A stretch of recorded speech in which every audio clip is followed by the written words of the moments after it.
Yeah. Fantastic.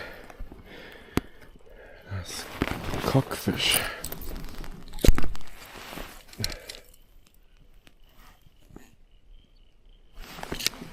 2¼ pounds. Jeez, that's beautiful.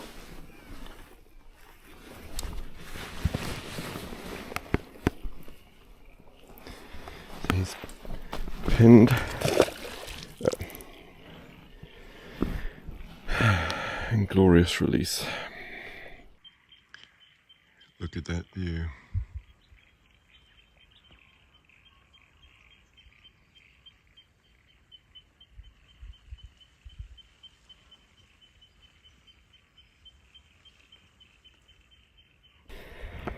So pretty proud of that, catching that 2¼ pounder cockfish.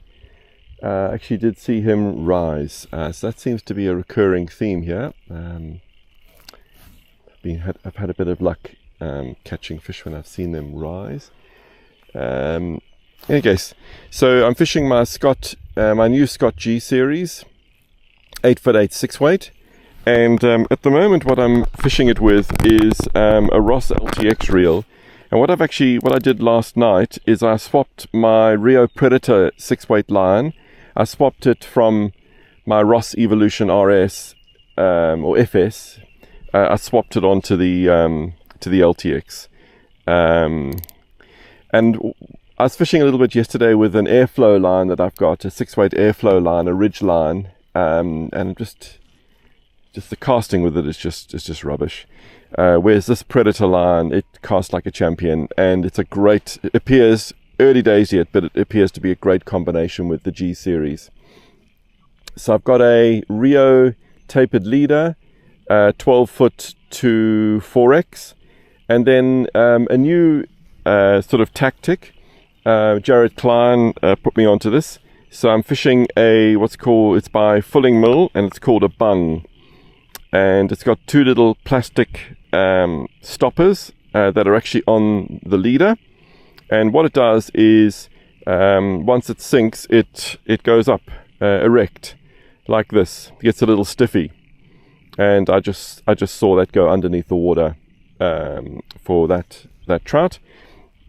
And then 2 feet below it, I've got a little midge pooper, and then 2 feet down below that, I've got a Cat 3 Hoover with a tungsten bead. And you need the weight of a tungsten bead, or at least some form of weight, in order to get the bung to be erect. Well, it's always exciting to catch a fish using a new method. So that's the first fish I've caught using the Fulling Mill bung. Who knows whether it will stay as part of my arsenal, but nevertheless, it's a new method. And the strike of that cockfish was very, very clear to see. So yesterday was very, very windy, and there's quite a bit of sort of chop on the water. So as a result, I fished an intermediate line. I've been fishing an intermediate line most of this trip because it's been windy most of the trip, except that one calm day when I did catch the 2 trout in this top dam. Any case, so I was fishing the intermediate line, and the fish that I caught yesterday on the midge pooper, I caught that. I wasn't retrieving; it was just on the drop.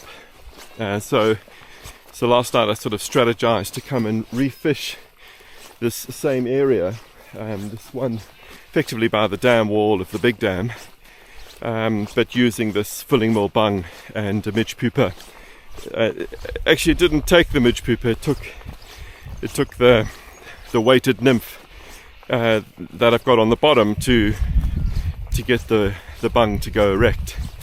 But I'm very, very chuffed with that fish. So I'm going to head back early and shower and get to work. Had a huge day at work yesterday.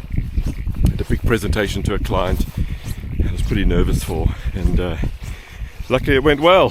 So I'm super relieved about that. Thought that I would share with you my remote work setup. It has evolved over time. And at the moment, for the first time, I'm at a cabin that has no electricity at all. And it doesn't even have, it has solar lights, but there's no ability to plug into 240. Completely off-grid. That's my personal laptop, and I'm finishing up a client there. I'll finish up at the end of August. This is the new company that I'm currently contracted to, and am hoping to join full-time. And that's there is a remote monitor, and that's a USB-C connected remote monitor. It's called a ThinkVision. It's by Lenovo. That's a Lenovo X1 Extreme, and that's a Lenovo X1. That's a provided one by my potential new employer. I've always got some trans tunes going over there. And actually there's a little JBL speaker over there, which I normally have running, which is fantastic. I've just got the volume down at the moment. All of this is connected up to this power brick over here, this extension cord over here, and that's connected in to a relatively new acquisition, which is this absolutely fantastic DJI battery pack.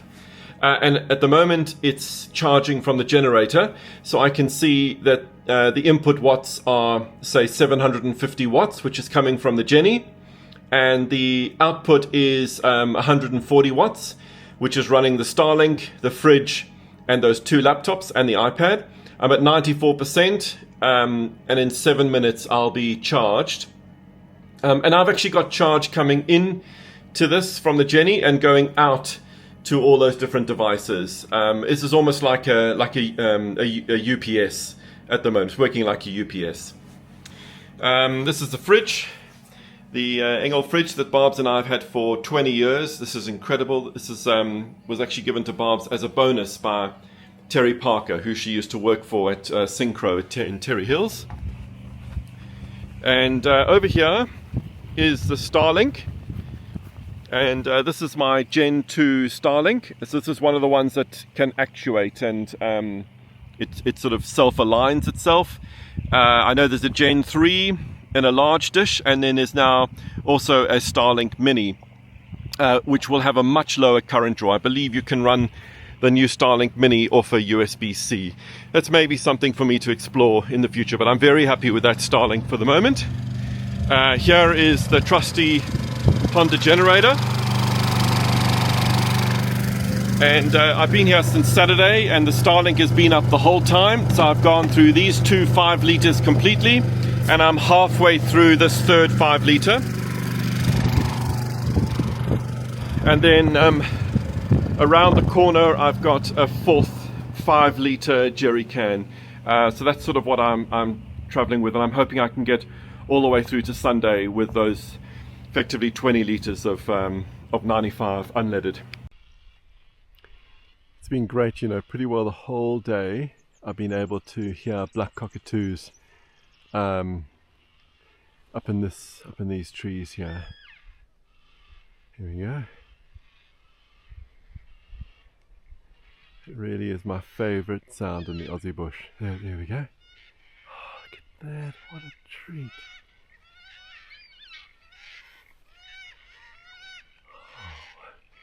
Here they are, 4 of them.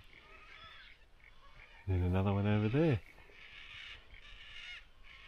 Actually, Gail, who owns this property, she told me that if you see 6 of them in a day, it means it's going to rain. So I've seen 5. So Lochlorian's just arrived. Let's get his first sense of this place. What do you think? I love it. It's good, eh? Yeah, real good. Nice little deck there. Great, View over the dam. Yeah. Paradise. Couple of canoes. Pretty stunning scene, that. All the black cockatoos are in that tree there. Maybe 8 or 10 of them.